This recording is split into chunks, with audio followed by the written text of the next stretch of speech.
progress, that it is only renewed with every generation.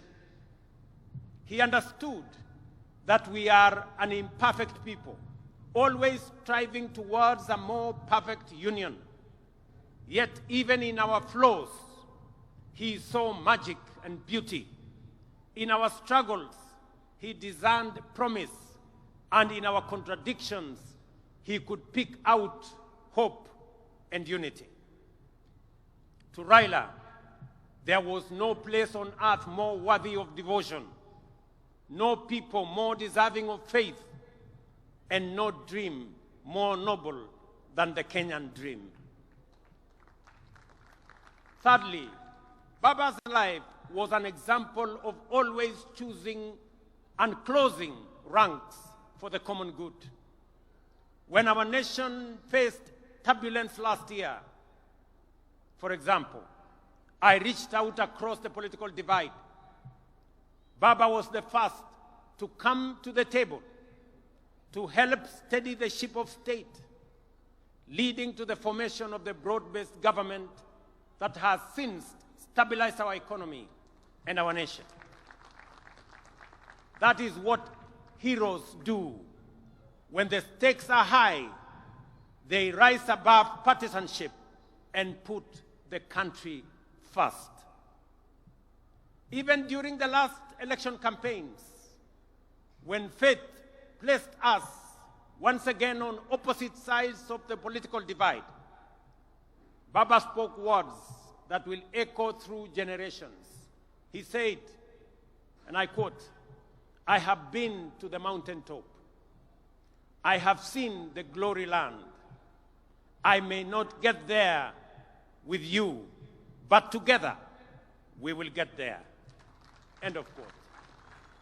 In those words lay the essence of his leadership: selfless, visionary, and anchored in faith that Kenya's destiny transcends any individual. He reminded us that collaboration, even with rivals, is not an act of political convenience, but a sacred pact with posterity. For Baba, it was never about him becoming president. It was about Kenya having a good president, and Kenya moving from a third world status to a first world status in a short time as possible, so that we, as a people and as a nation, can realize our true potential. The glory land that he saw at the mountaintop is the better, the greater, and the more perfect union for which we must now, on this Mashujaa Day, dedicate ourselves anew. Fourth, our former Prime Minister was a foremost preacher of national unity. He tirelessly reminded leaders and citizens alike that our overarching identity is not defined by tribe, region, or creed, but by the sacred bond of being Kenyan. He often urged us to think Kenya first, to let the idea of one nation under one flag rise above all else. And he lived by that creed. When in 2002, he stood before the nation and declared Kibaki Tosha, it was not because he was unaware of where President Kibaki came from.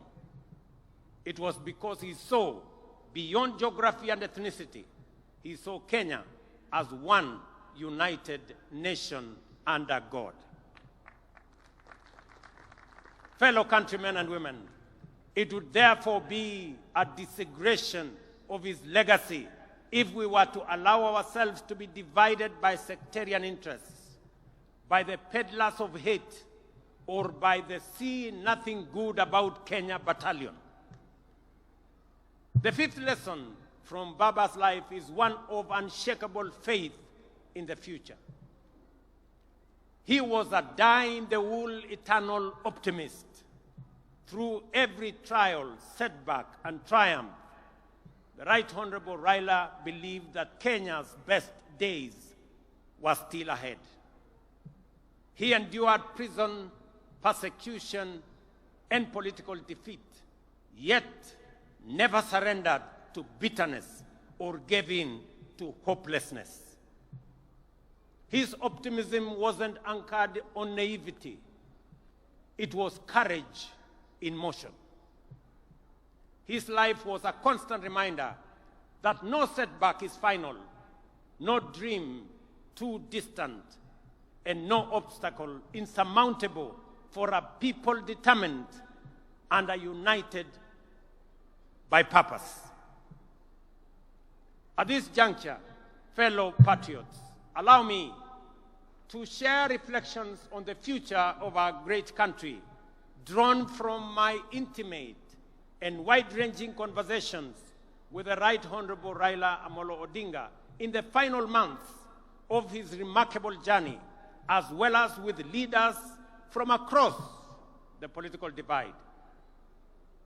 In our engagements, Baba often spoke with immense passion and at times frustration about the pace of our national progress. He would often wonder why nations like South Korea, Singapore, or Malaysia, which were once at par with Kenya just a few decades ago, had leapt forward to first world status while we still grapple with the basics.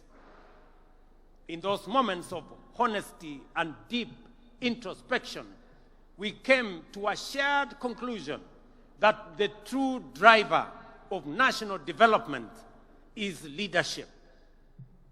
And I repeat, is leadership. Not leadership focused on the next election, but leadership that aspires to impact the next generation.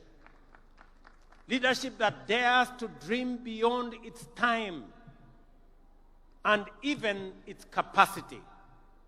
Leadership that is bold, visionary, and relentless in pursuit of the common good of our nation. And we agreed that if Kenya is to attain first world status within our lifetime, as it must, we should set for ourselves daring, audacious goals and pursue them with unwavering focus. It is in this very conviction, ladies and gentlemen, that has guided my engagements with leaders and stakeholders from across the political divide. I have consulted with my former boss, the fourth President of Kenya, His Excellency Uhuru Kenyatta.